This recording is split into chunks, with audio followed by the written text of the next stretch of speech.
প্রতিদিন সকালে গ্রামের ছোট ছোট বাচ্চারা স্কুলে যেত আর রাস্তার পাশে দাঁড়িয়ে একটা কালো গরু চুপচাপ তাদের দেখত। গরুটা চোখে ছিল এক অদ্ভুত কৌতূহল। মনে হতো সেও বুঝি স্কুলে যেতে চায়। একদিন সকালে সবাই অবাক, কারণ সেই কালো গরুটা নিজের মুখ দিয়ে একটা স্কুল ব্যাগ টেনে পিঠে পরে নিল। তারপর ধীরে ধীরে বাচ্চাদের পেছন পেছন স্কুলের দিকে হাঁটতে শুরু করল। গ্রামের মানুষ হাসতে লাগলো, কেউ ভিডিও করতে লাগলো, কিন্তু আসল চমক তখনও বাকি ছিল। স্কুলে গিয়ে গরুটা সোজা ক্লাসরুমে ঢুকে এক বেঞ্চে বসে পড়ল। সব ছাত্র হেসে গড়িয়ে পড়ল, আর শিক্ষক পুরো অবাক হয়ে গেলেন। তারপর বোর্ডে একটা অঙ্ক করতে গিয়ে শিক্ষক একটু ভুল করে ফেললেন।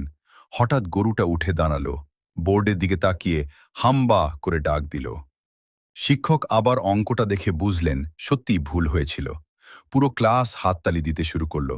আর সেই দিন থেকে গ্রামের সবাই গরুটাকে ডাকতে লাগলো স্কুলের সবচেয়ে স্মার্ট স্টুডেন্ট।